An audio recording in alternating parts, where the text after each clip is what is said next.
I am thrilled to report to you tonight that our economy is the best it has ever been. Our military is completely rebuilt, with its power being unmatched anywhere in the world, and it's not even close. Our borders are secure. Our families are flourishing. Our values are renewed. Our pride is restored. And for all of these reasons, I say to the people of our great country and to the members of Congress, the state of our union is stronger than ever before.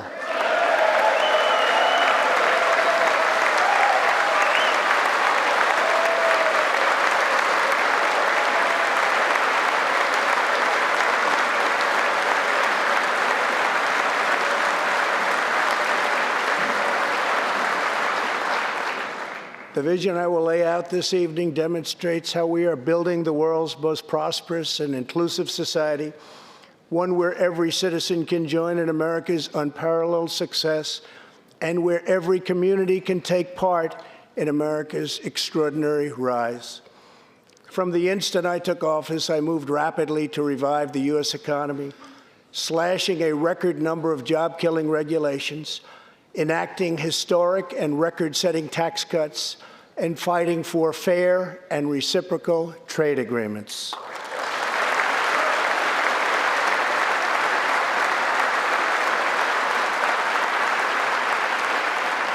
Our agenda is relentlessly pro-worker, pro-family, pro-growth, and most of all, pro-American.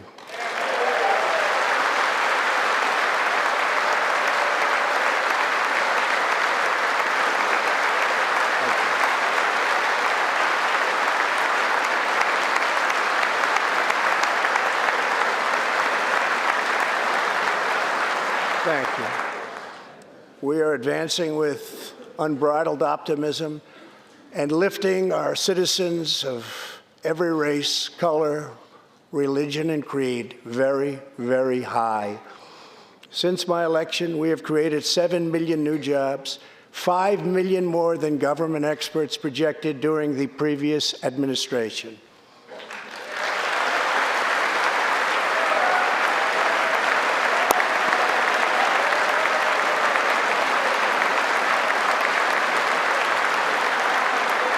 The unemployment rate is the lowest in over half a century. And very incredibly, the average unemployment rate under my administration is lower than any administration in the history of our country.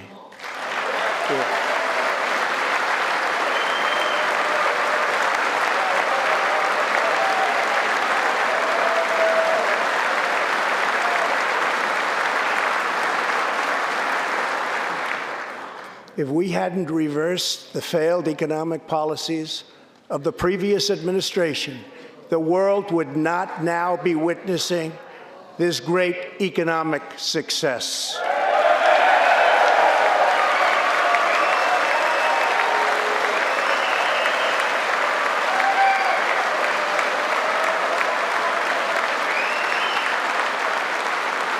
The unemployment rate for African Americans, Hispanic Americans, and Asian Americans has reached the lowest levels in history.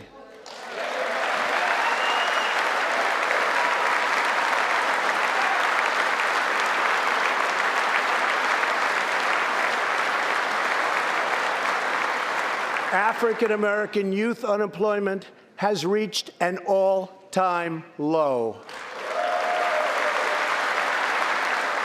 African American poverty has declined to the lowest rate ever recorded. The unemployment rate for women reached the lowest level in almost 70 years, and last year women filled 72% of all new jobs added.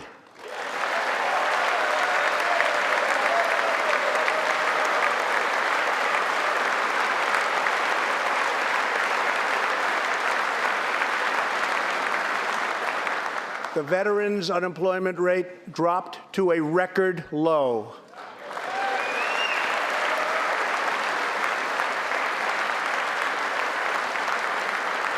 The unemployment rate for disabled Americans has reached an all-time low.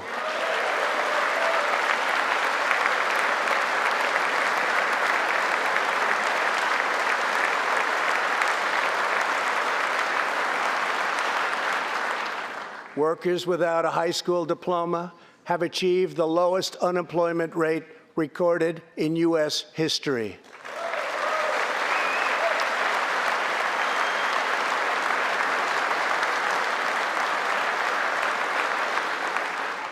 A record number of young Americans are now employed.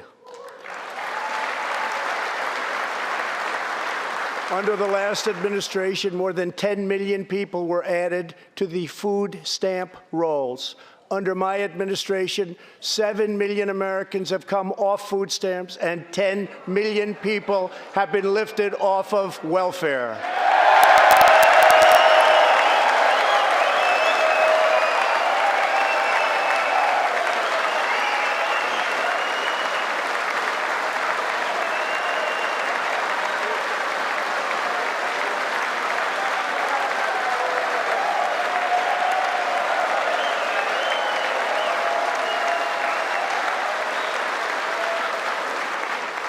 In 8 years under the last administration, over 300,000 working-age people dropped out of the workforce. In just 3 years of my administration, 3.5 million people, working-age people, have joined the workforce.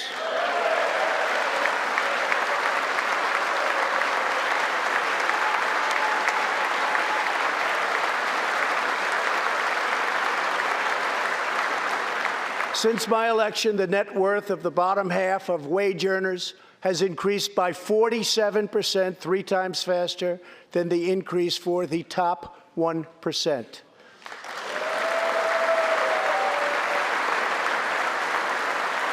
After decades of flat and falling incomes, wages are rising fast, and wonderfully, they are rising fastest for low-income workers who have seen a 16% pay increase since my election.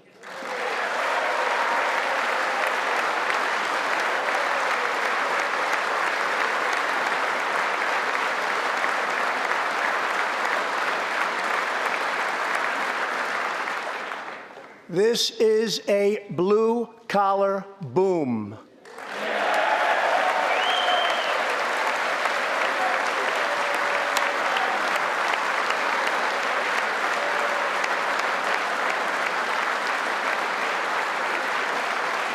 Real median household income is now at the highest level ever recorded. Since my election, U.S. stock markets have soared 70%, adding more than $12 trillion to our nation's wealth, transcending anything anyone believed was possible. This is a record. It is something that every country in the world is looking up to. They admire.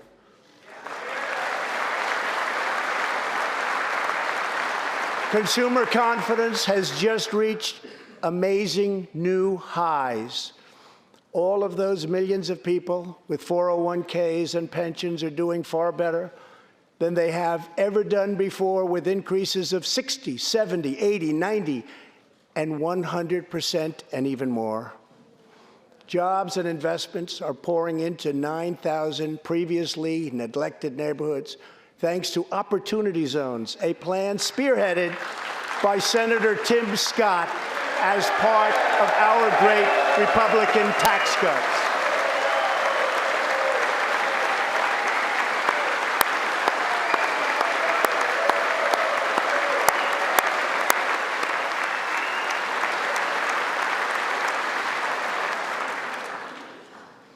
In other words, wealthy people and companies are pouring money into poor neighborhoods or areas that haven't seen investment in many decades, creating jobs, energy, and excitement.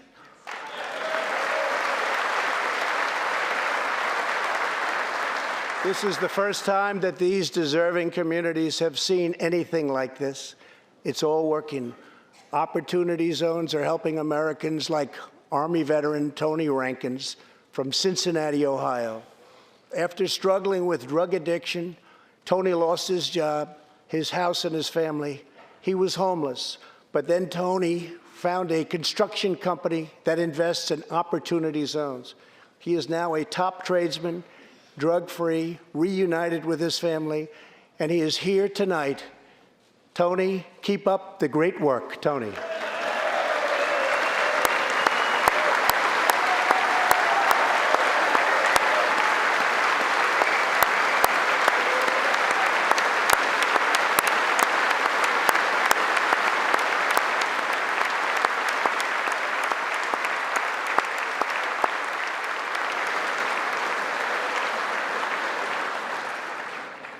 Thank you, Tony. Our roaring economy has, for the first time ever, given many former prisoners the ability to get a great job and a fresh start. This second chance at life is made possible because we passed landmark criminal justice reform into law.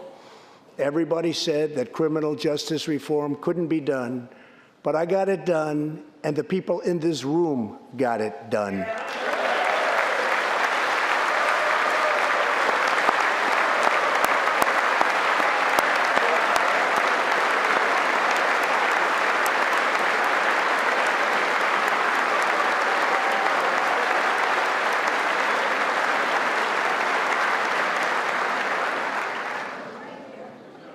Thanks to our bold regulatory reduction campaign, the United States has become the #1 producer of oil and natural gas anywhere in the world, by far.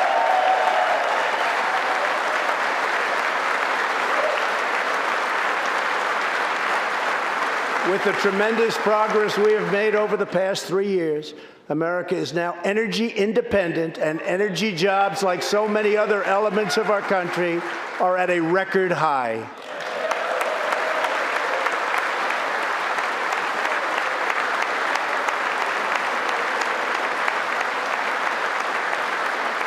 We are doing numbers that no one would have thought possible just 3 years ago. Likewise, we are restoring our nation's manufacturing might, even though predictions were, as you all know, that this could never, ever be done. After losing 60,000 factories under the previous 2 administrations, America has now gained 12,000 new factories under my administration, with thousands upon thousands of plants and factories being planned or being built.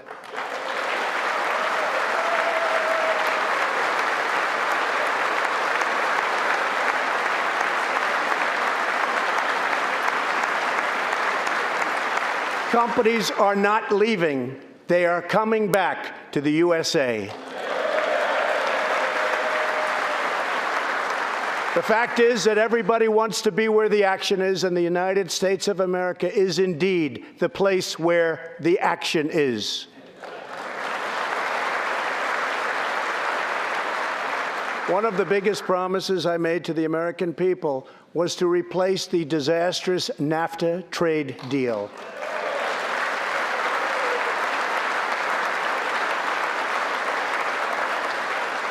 In fact, unfair trade is perhaps the single biggest reason that I decided to run for president. Following NAFTA's adoption, our nation lost 1 in 4 manufacturing jobs. Many politicians came and went, pledging to change or replace NAFTA, only to do so, and then absolutely nothing happened. But unlike so many who came before me, I keep my promises. We did our job.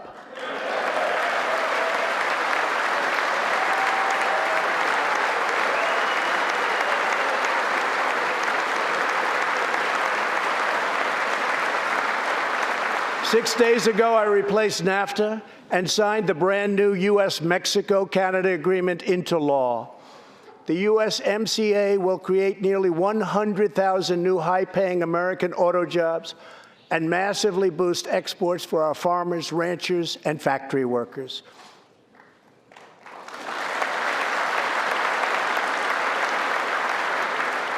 It will also bring trade with Mexico and Canada to a much higher level but also to be a much greater degree of fairness and reciprocity. We will have that fairness and reciprocity, and I say that finally because it's been many, many years that we were treated fairly on trade.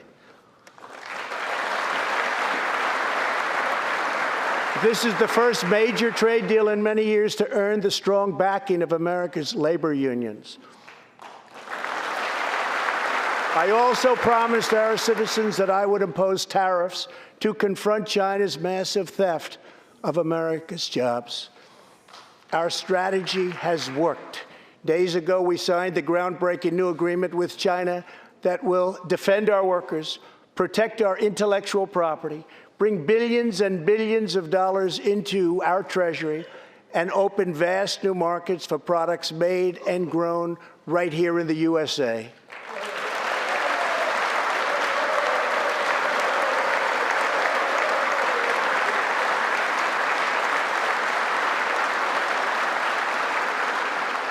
For decades, China has taken advantage of the United States. Now we have changed that. But at the same time, we have perhaps the best relationship we've ever had with China, including with President Xi. They respect what we've done because, quite frankly, they could never really believe that they were able to get away with what they were doing year after year, decade after decade, without someone in our country stepping up and saying, "That's enough."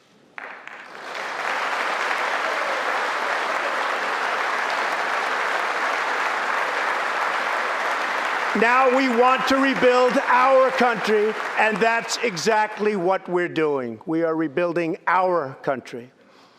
As we restore American leadership throughout the world, we are once again standing up for freedom in our hemisphere.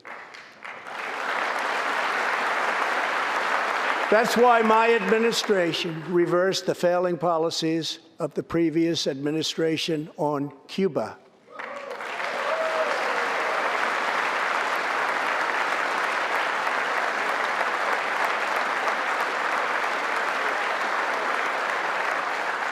We are supporting the hopes of Cubans, Nicaraguans, and Venezuelans to restore democracy. The United States is leading a 59-nation diplomatic coalition against the socialist dictator of Venezuela, Nicolas Maduro.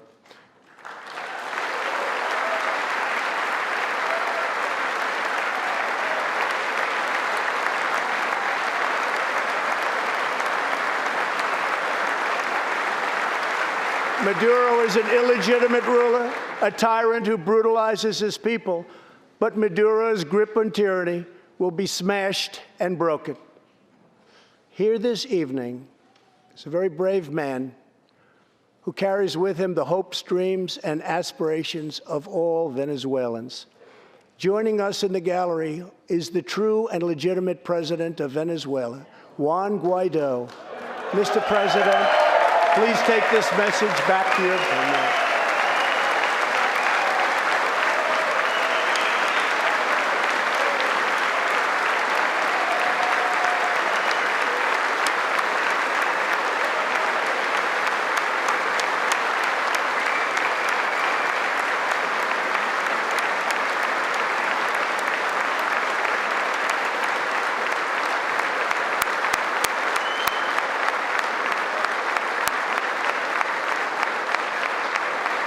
Thank you, Mr. President.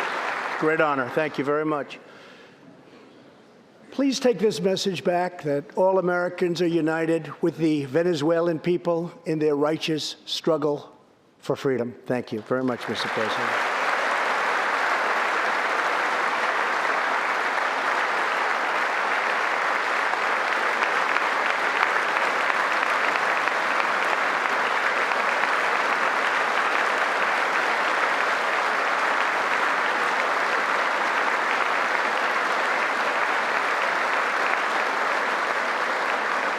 Thank you very much.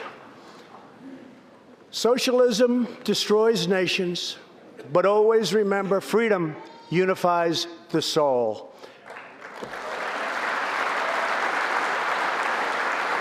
To safeguard American liberty, we have invested a record-breaking $2.2 trillion in the United States military.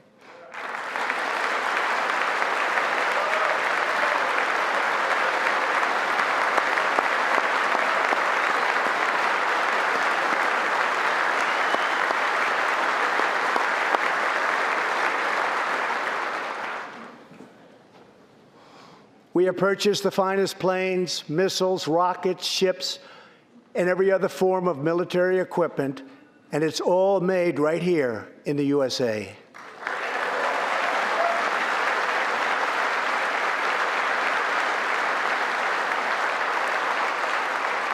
We are also getting our allies, finally, to help pay their fair share.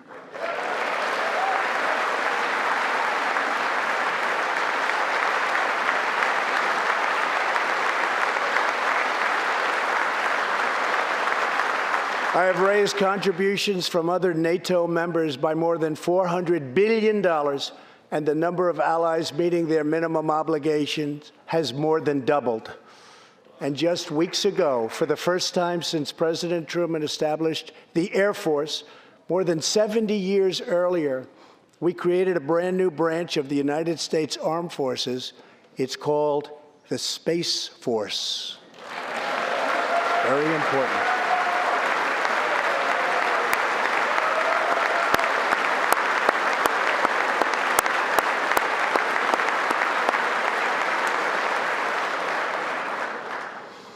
In the gallery tonight, we have a young gentleman, and what he wants so badly, 13 years old, Ian Lawnfay.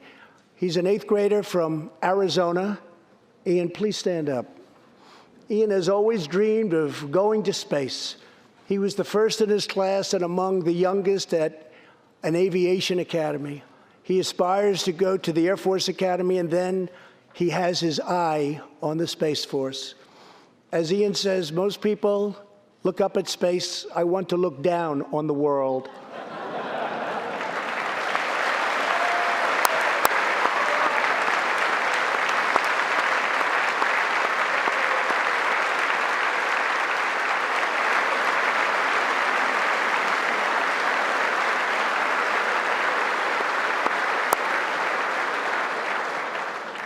But sitting behind Ian tonight is his greatest hero of them all. Charles McGee was born in Cleveland, Ohio, 1 century ago. Charles is one of the last surviving Tuskegee Airmen, the first black fighter pilots, and he also happens to be Ian's great-grandfather.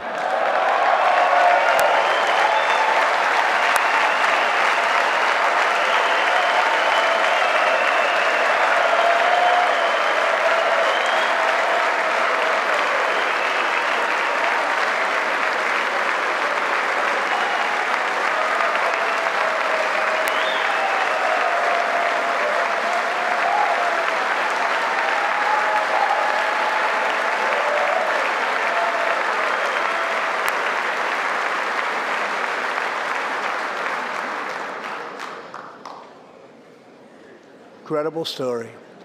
After more than 130 combat missions in World War II, he came back home to a country still struggling for civil rights and went on to serve America in Korea and Vietnam. On December 7th, Charles celebrated his 100th birthday.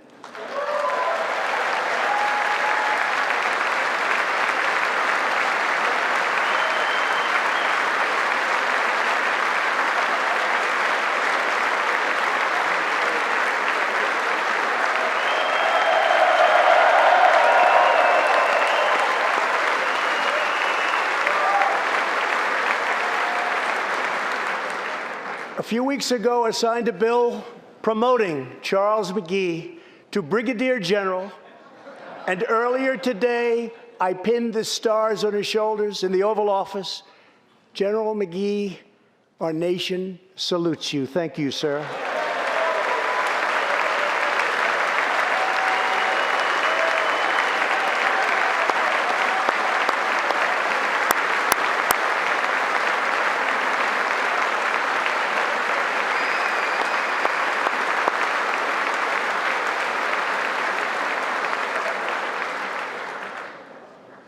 From the Pilgrims to the founders, from the soldiers at Valley Forge to the marchers at Selma, and from President Lincoln to the Reverend Martin Luther King, Americans have always rejected limits on our children's future. Members of Congress, we must never forget that the only victories that matter in Washington are victories that deliver for the American people.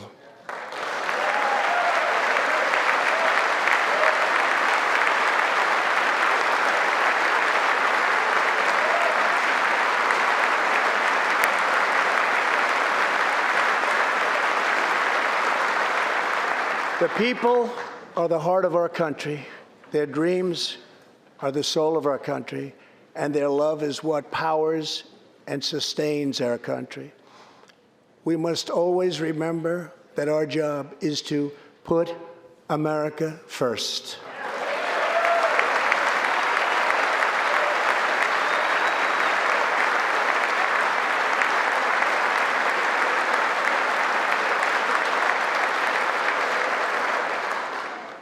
The next step forward in building an inclusive society is making sure that every young American gets a great education and the opportunity to achieve the American dream.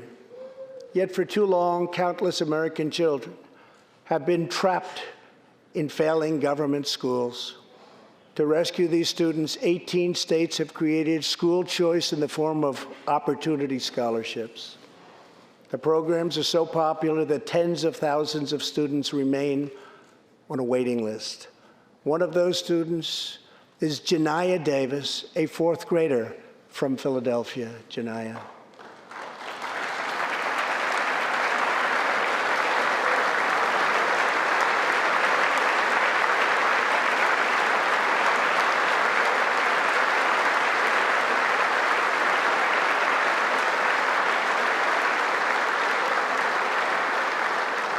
Janiyah's mom, Stephanie, is a single parent.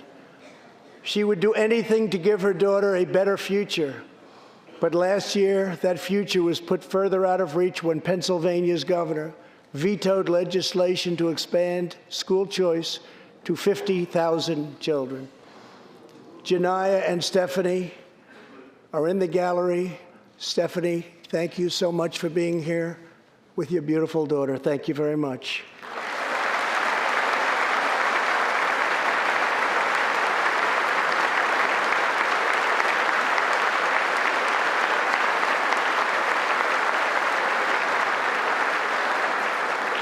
But Janiyah, I have some good news for you, because I am pleased to inform you that your long wait is over. I can proudly announce tonight that an opportunity scholarship has become available. It's going to you, and you will soon be heading to the school of your choice.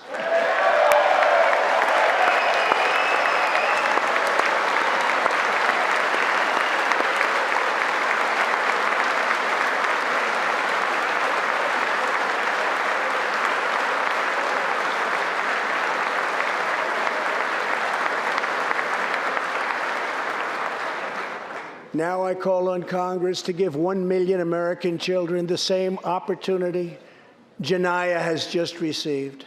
Pass the Education Freedom Scholarships and Opportunities Act, because no parent should be forced to send their child to a failing government school.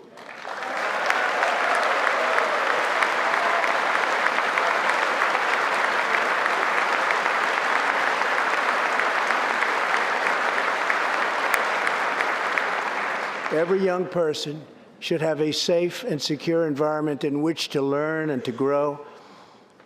For this reason, our magnificent First Lady has launched the Be Best initiative to advance a safe, healthy, supportive, and drug-free life for the next generation, online, in school, and in our communities. Thank you, Melania, for your extraordinary love and profound care for America's children. Thank you very much.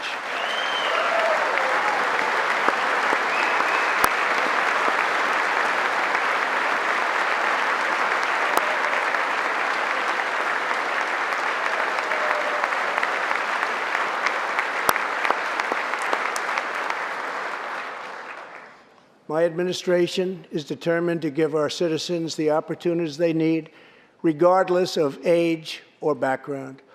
Through our pledge to American workers, over 400 companies will also provide new jobs and education opportunities to almost 15 million Americans. My budget also contains an exciting vision for our nation's high schools. Tonight, I ask Congress to support our students and back my plan to offer vocational and technical education in every single high school in America.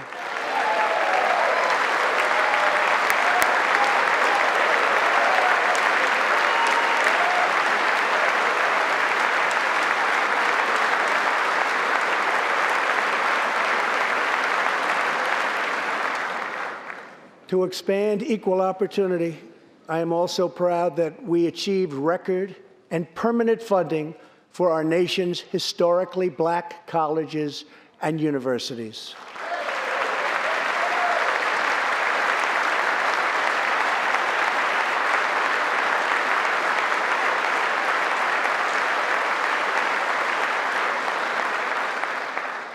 A good life for American families also requires the most affordable, innovative, and high-quality health care system on earth.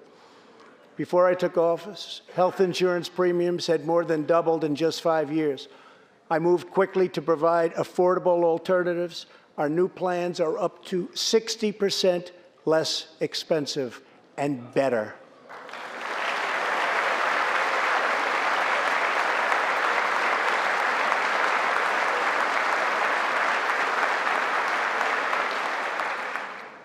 I've also made an ironclad pledge to American families. We will always protect patients with pre-existing conditions.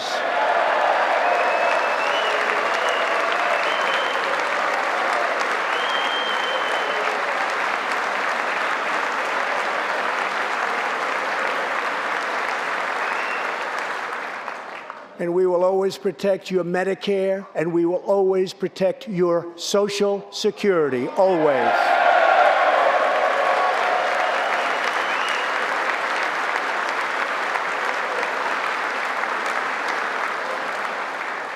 The American patient should never be blindsided by medical bills. That is why I signed an executive order requiring price transparency.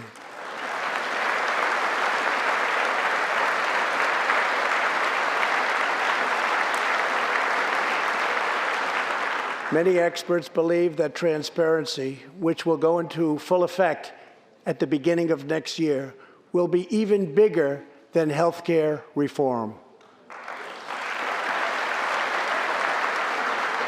It will save families massive amounts of money for substantially better care. But as we work to improve Americans' health care, there are those who want to take away your health care, take away your doctor, and abolish private insurance entirely. 132 lawmakers in this room have endorsed legislation to impose a socialist takeover of our health care system, wiping out the private health insurance plans of 180 million very happy Americans. To those watching at home tonight, I want you to know we will never let socialism destroy American health care.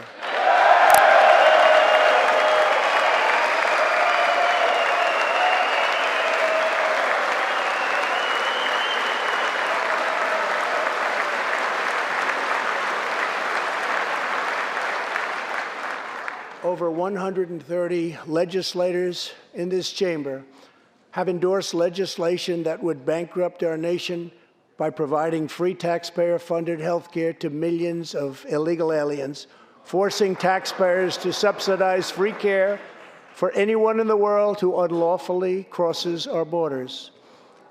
These proposals would raid the Medicare benefits of our seniors and that our seniors depend on, while acting as a powerful lure for illegal immigration. That is what is happening in California and other states. Their systems are totally out of control, costing taxpayers vast and unaffordable amounts of money. If forcing American taxpayers to provide unlimited free health care to illegal aliens sounds fair to you, then stand with the radical left. But if you believe that we should defend American patients and American seniors, then stand with me and pass legislation to prohibit free government health care for illegal aliens.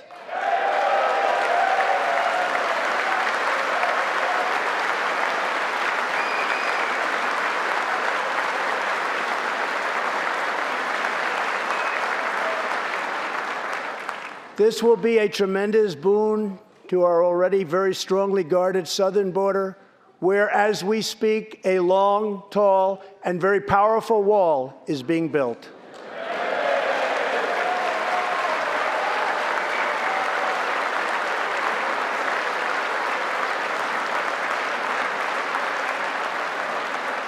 We have now completed over 100 miles and have over 500 miles fully completed in a very short period of time. Early next year, we will have substantially more than 500 miles completed. My administration is also taking on the big pharmaceutical companies. We have approved a record number of affordable generic drugs, and medicines are being approved by the FDA at a faster clip than ever before.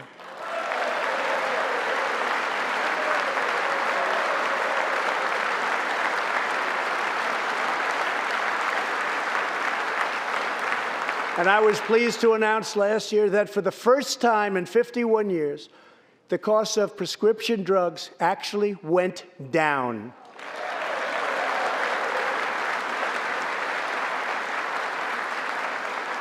And working together, Congress can reduce drug prices substantially from current levels. I've been speaking to Senator Chuck Grassley of Iowa and others in Congress in order to get something on drug pricing done, and done quickly and properly. I'm calling for bipartisan legislation that achieves the goal of dramatically lowering prescription drug prices. Get a bill on my desk, and I will sign it into law immediately.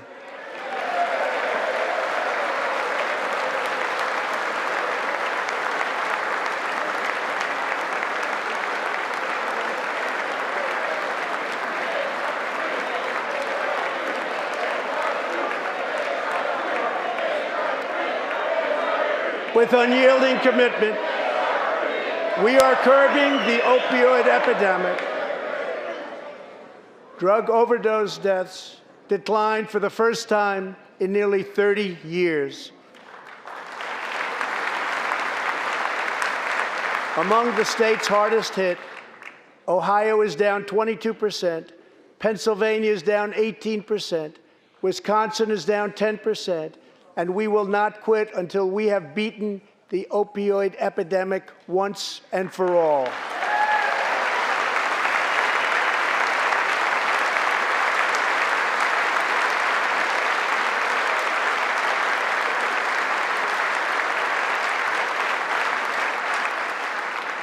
Protecting Americans' health also means fighting infectious diseases. We are coordinating with the Chinese government and working closely together on the coronavirus outbreak in China. My administration will take all necessary steps to safeguard our citizens from this threat. We have launched ambitious new initiatives to substantially improve care for Americans with kidney disease, Alzheimer's, and those struggling with mental health. And because Congress was so good as to fund my request, new cures for childhood cancer, and we will eradicate the AIDS epidemic in America by the end of this decade.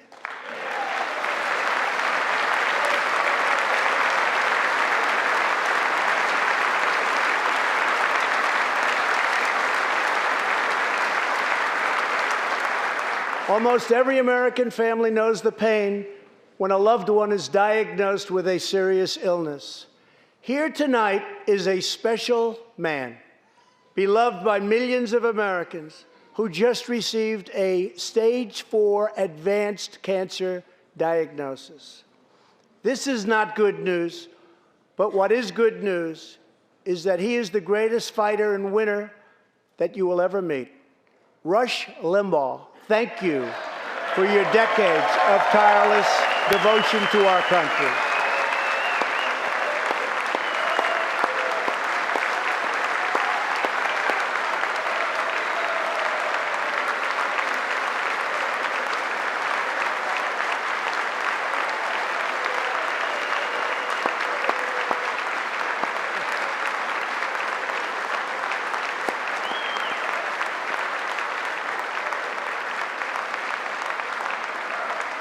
And Rush, in recognition of all that you have done for our nation, the millions of people a day that you speak to and that you inspire, and all of the incredible work that you have done for charity, I am proud to announce tonight that you will be receiving our country's highest civilian honor, the Presidential Medal of Freedom.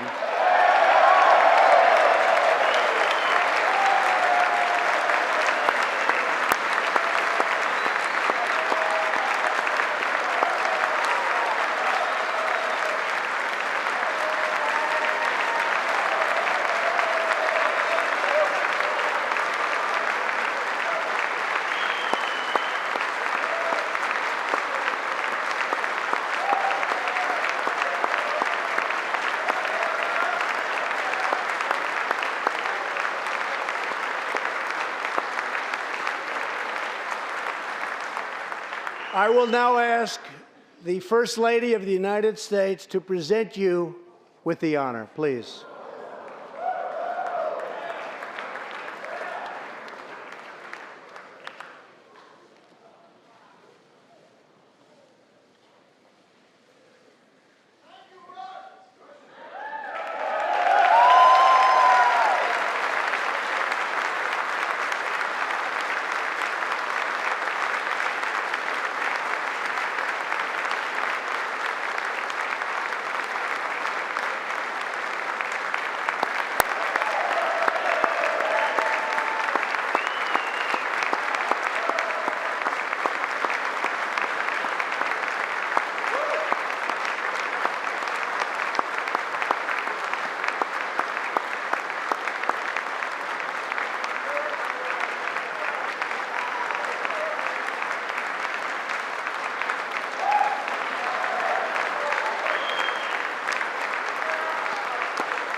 Rush and Catherine, congratulations.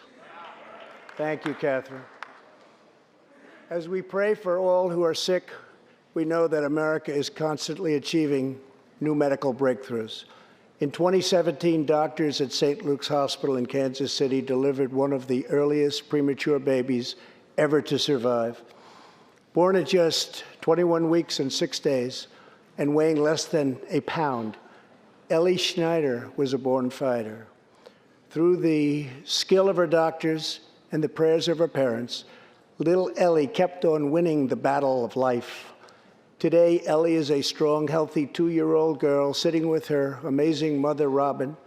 In the gallery, Ellie and Robin, we are glad to have you with us tonight.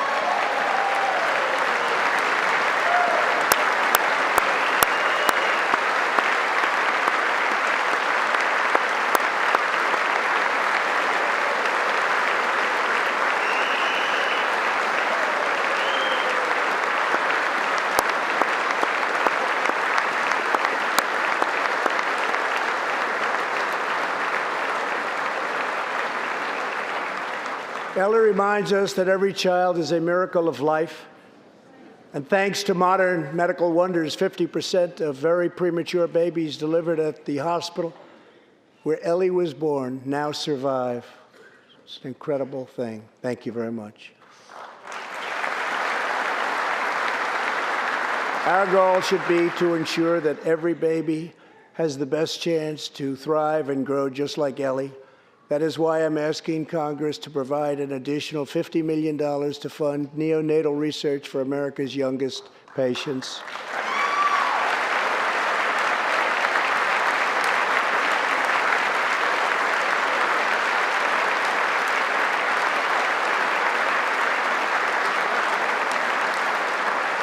That is why I'm also calling upon members of Congress here tonight to pass legislation finally banning the late-term abortion of babies.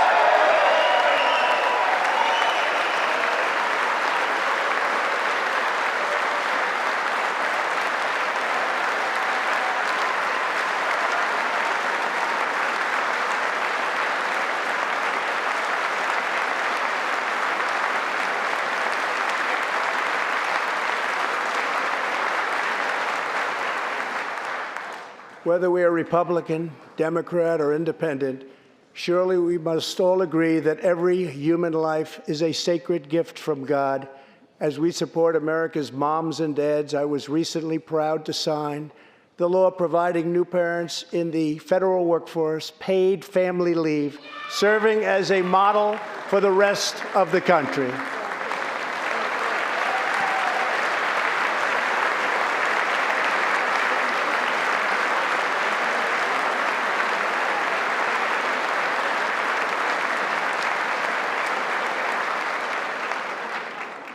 Now I call on Congress to pass the bipartisan Advancing Support for Working Families Act, extending family leave to mothers and fathers all across our nation.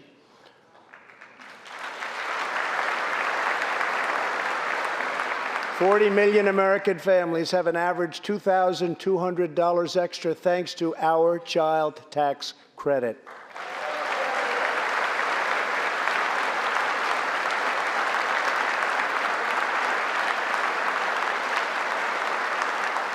I've also overseen historic funding increases for high-quality child care, enabling 17 states to help more children, many of which have reduced or eliminated their wait lists altogether.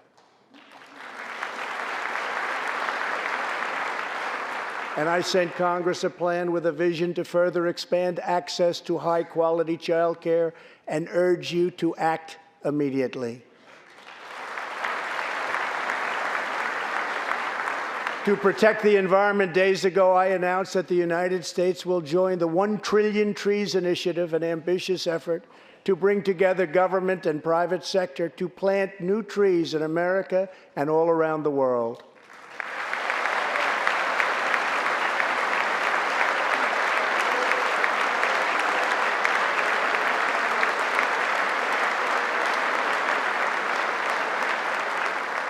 We must also rebuild America's infrastructure.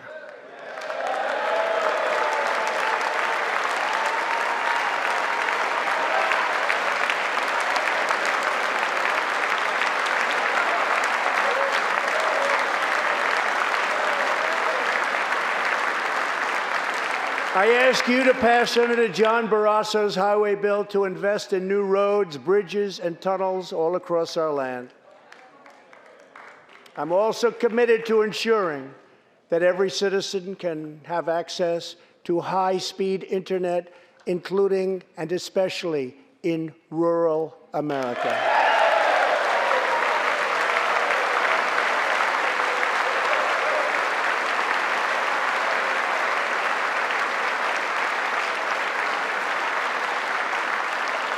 A better tomorrow for all Americans also requires us to keep America safe. That means supporting the men and women of law enforcement at every level, including our nation's heroic ICE officers.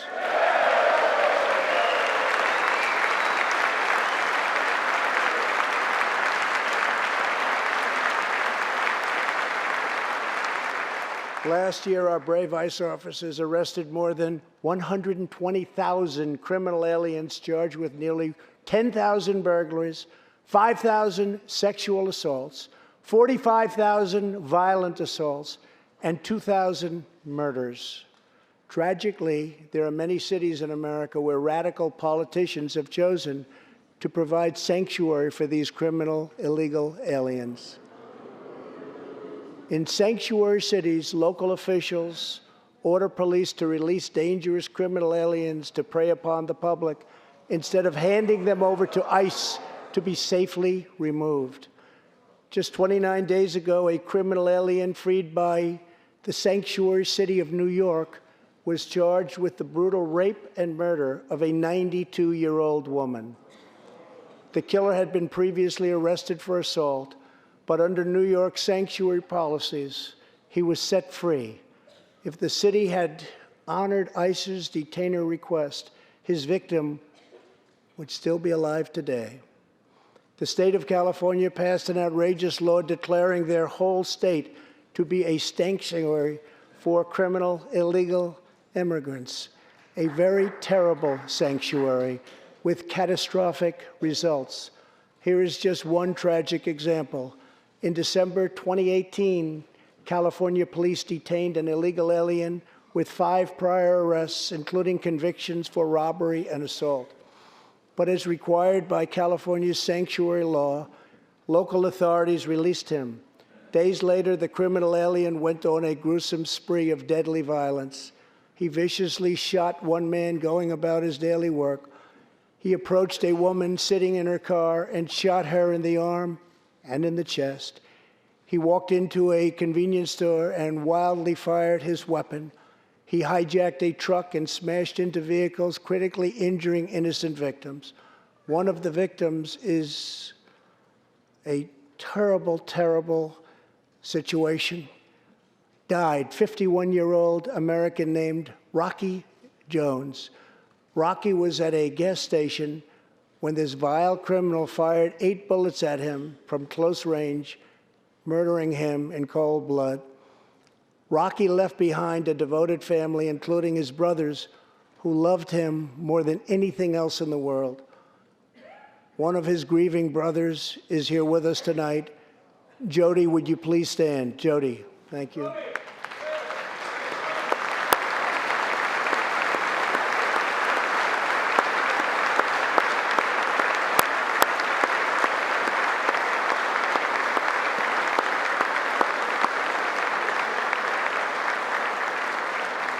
Jody, our hearts weep for your loss, and we will not rest until you have justice. Senator Tom Tillis has introduced legislation to allow Americans like Jody to sue sanctuary cities and states when a loved one is hurt or killed as a result of these deadly practices.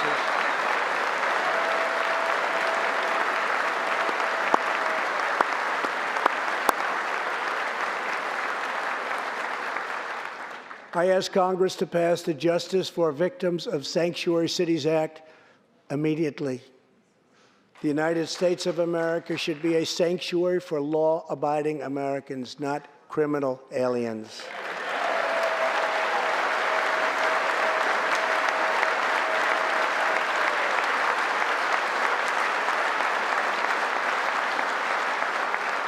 In the last 3 years, ICE has arrested over 5,000 wicked human traffickers, and I have signed 9 pieces of legislation to stamp out the menace of human trafficking domestically and all around the globe. My administration has undertaken an unprecedented effort to secure the southern border of the United States.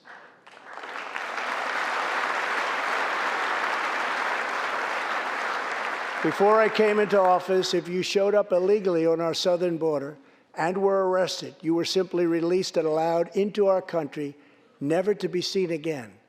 My administration has ended catch and release.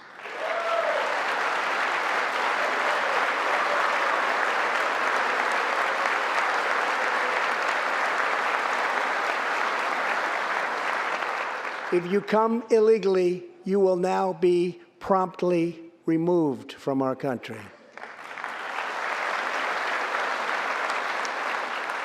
Very importantly, we entered into historic cooperation agreements with the governments of Mexico, Honduras, El Salvador, and Guatemala.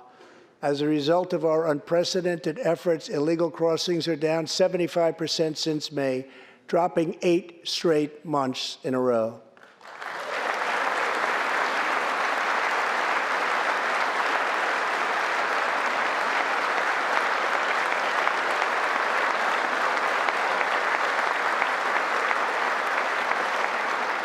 And as the wall rapidly goes up, drug seizures rise, and the border crossings are going down and going down very rapidly.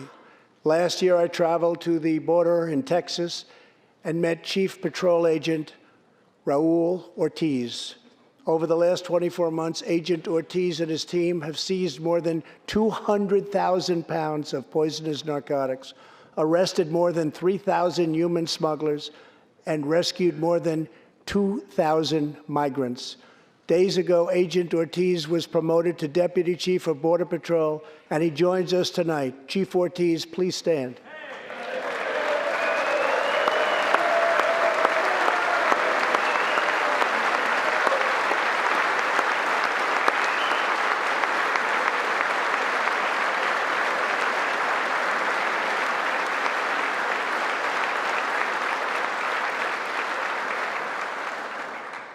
A grateful nation thanks you and all of the heroes of Border Patrol and ICE. Thank you very much.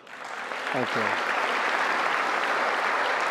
To build on these historic gains, we are working on legislation to replace our outdated and randomized immigration system with one based on merit, welcoming those who follow the rules, contribute to our economy, support themselves financially, and uphold our values.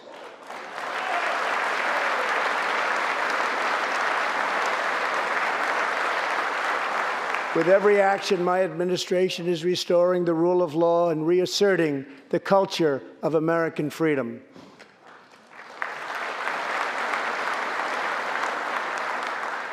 Working with Senate Majority Leader Mitch McConnell, thank you, Mitch,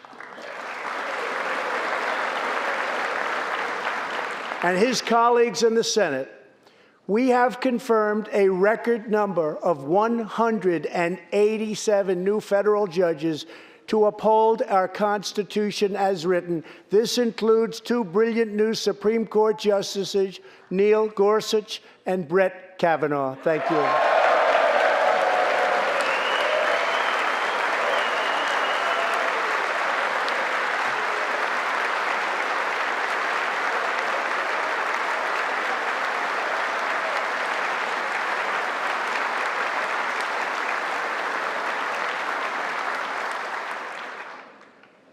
And we have many in the pipeline.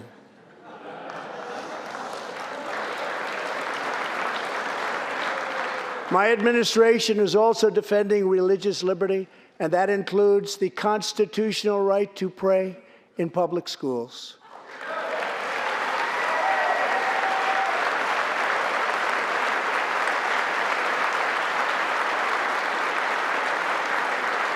In America, we don't punish prayer. We don't tear down crosses. We don't ban symbols of faith. We don't muzzle preachers and pastors. In America, we celebrate faith. We cherish religion. We lift our voices in prayer, and we raise our sights to the glory of God. Just as we believe in the First Amendment, we also believe in another constitutional right that is under siege all across our country. So long as I am president, I will always protect your Second Amendment right to keep and bear arms.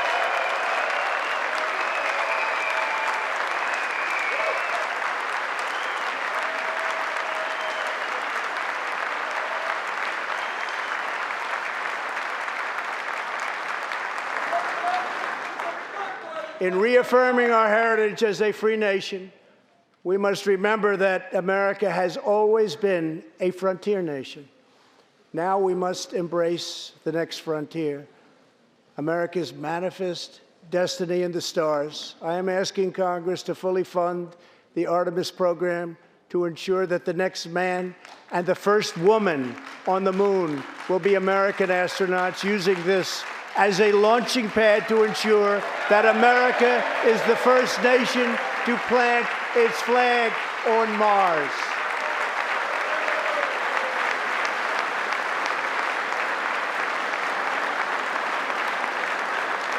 My administration is also strongly defending our national security and combating radical Islamic terrorism.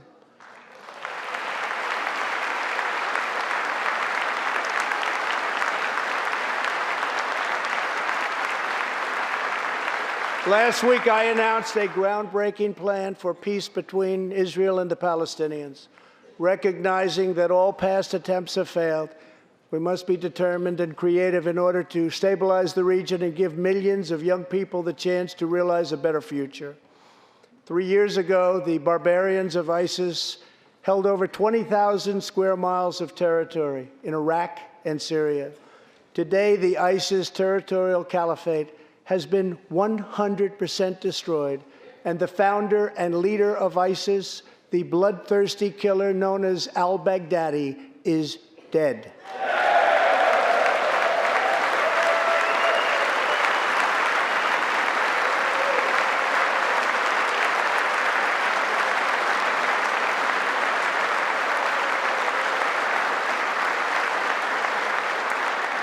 We are joined this evening by Carl and Marcia Mueller.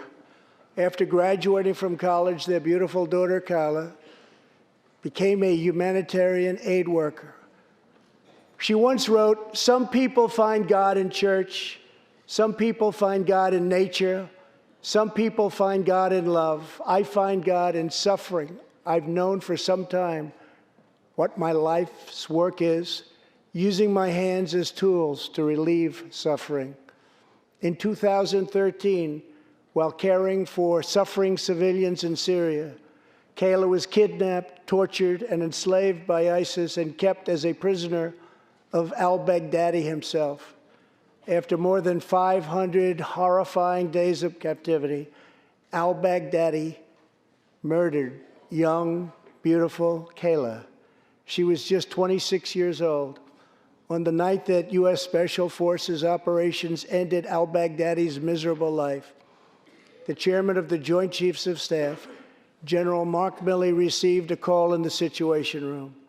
He was told that the brave men of the elite Special Forces team that so perfectly carried out the operation had given their mission a name, Task Force 814. It was a reference to a special day, August 14th, Kayla's birthday. Carl and Marcia, America's warriors, never forgot Kayla, and neither will we. Thank you.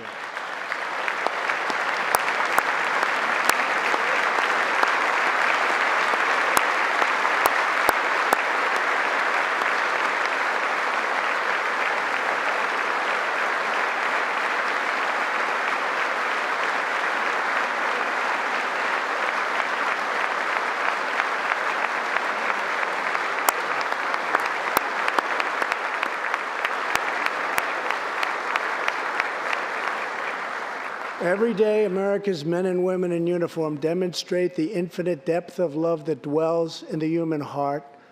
One of these American heroes was Army Staff Sergeant Christopher Hake.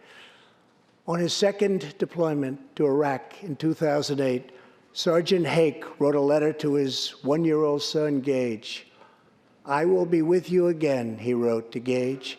"I will teach you to ride your first bike, build your first sandbox, watch you play sports, and see you have kids also. I love you, son. Take care of your mother. I am always with you, Daddy." On Easter Sunday of 2008, Chris was out on patrol in Baghdad when his Bradley fighting vehicle was hit by a roadside bomb. That night, he made the ultimate sacrifice for our country. Sergeant Hake now rests in eternal glory in Arlington, and his wife, Kelly, is in the gallery tonight, joined by their son, who is now a 13-year-old and doing very, very well. To Kelly and Gage, Chris will live in our hearts forever. He is looking down on you now. Thank you.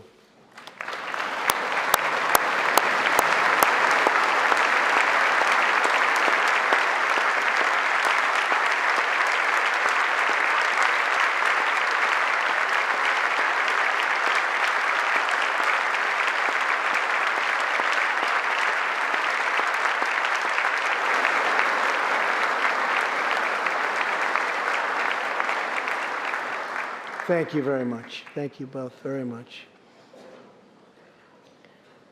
The terrorist responsible for killing Sergeant Hake was Qasim Soleimani, who provided the deadly roadside bomb that took Chris's life. Soleimani was the Iranian regime's most ruthless butcher, a monster who murdered or wounded thousands of American service members in Iraq. As the world's top terrorist, Soleimani orchestrated the deaths of countless men, women, and children. He directed the December assault and went on to assault U.S. forces in Iraq, was actively planning new attacks when we hit him very hard. And that's why last month, at my direction, the U.S. military executed a flawless precision strike that killed Soleimani and terminated his evil reign of terror forever.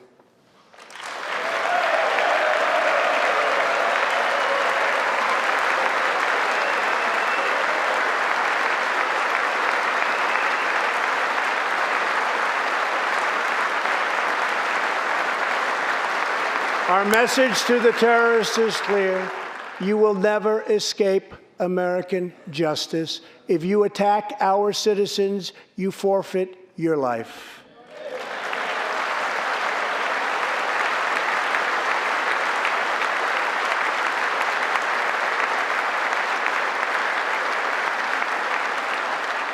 In recent months, we have seen proud Iranians raise their voices against their oppressive rulers. The Iranian regime must abandon its pursuit of nuclear weapons, stop spreading terror, death, and destruction, and start working for the good of its own people. Because of our powerful sanctions, the Iranian economy is doing very, very poorly. We can help them make a very good and short-time recovery. It can all go very quickly, but perhaps they are too proud or too foolish to ask for that help. We are here. Let's see which road they choose. It is totally up to them.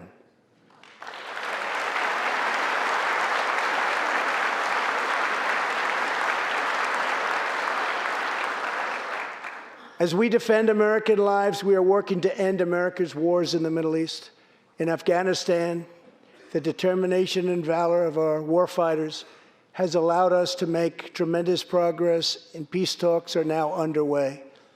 I am not looking to kill hundreds of thousands of people in Afghanistan, many of them totally innocent. It is also not our function to serve other nations as law enforcement agencies.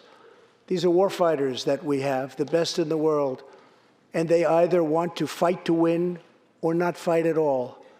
We are working to finally end America's longest war and bring our troops back home.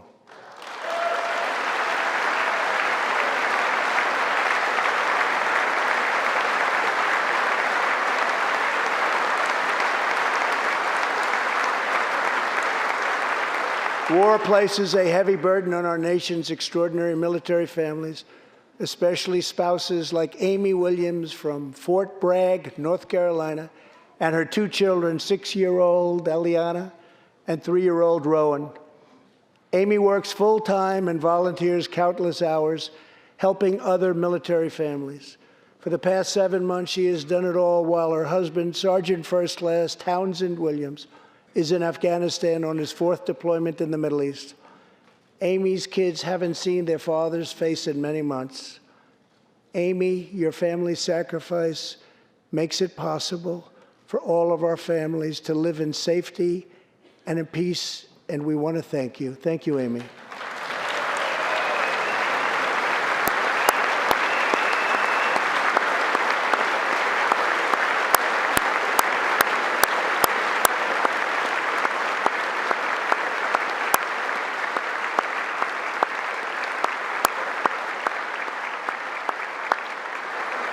But Amy, there is one more thing. Tonight we have a very special surprise. I am thrilled to inform you that your husband is back from deployment. He is here with us tonight, and we couldn't keep him waiting any longer.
Welcome home, Sergeant Williams. Thank you very much. As the world bears witness tonight, America is a land of heroes. This is a place where greatness is born, where destinies are forged, and where legends come to life. This is the home of Thomas Edison and Teddy Roosevelt, of many great generals, including Washington, Pershing, Patton, and MacArthur. This is the home of Abraham Lincoln, Frederick Douglass, Amelia Earhart, Harriet Tubman, the Wright brothers, Neil Armstrong, and so many more. This is the country where children learn names like Wyatt Earp, Davy Crockett, and Annie Oakley. This is the place where the Pilgrims landed at Plymouth and where Texas patriots made their last stand at the Alamo.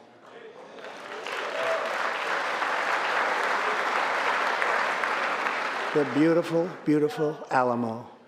The American nation was carved out of the vast frontier by the toughest, strongest, fiercest, and most determined men and women ever to walk on the face of the earth.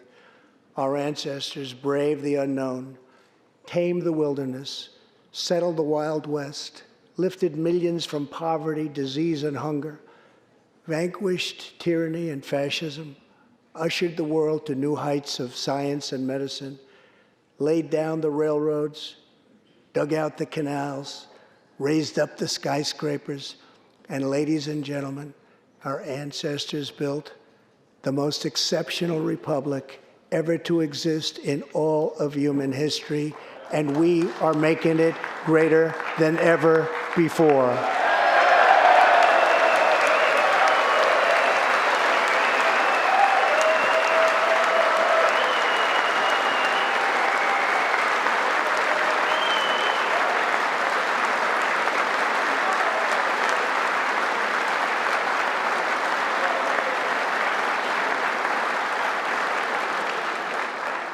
This is our glorious and magnificent inheritance. We are Americans. We are pioneers. We are the pathfinders. We settled the new world.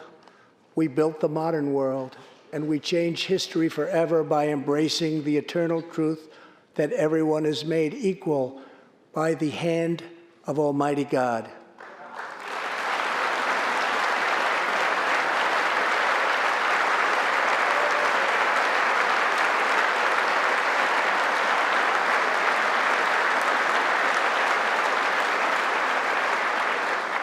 America is the place where anything can happen. America is the place where anyone can rise. And here, on this land, on this soil, on this continent, the most incredible dreams come true. This nation is our canvas, and this country is our masterpiece. We look at tomorrow and see unlimited frontiers just waiting to be explored.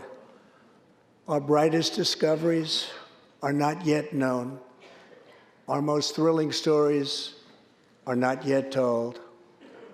Our grandest journeys are not yet made. The American age, the American epic, the American adventure has only just begun. Our spirit is still young. The sun is still rising. God's grace is still shining. And my fellow Americans, the best is yet to come. Thank you, God bless you, and God bless America. Thank you very much.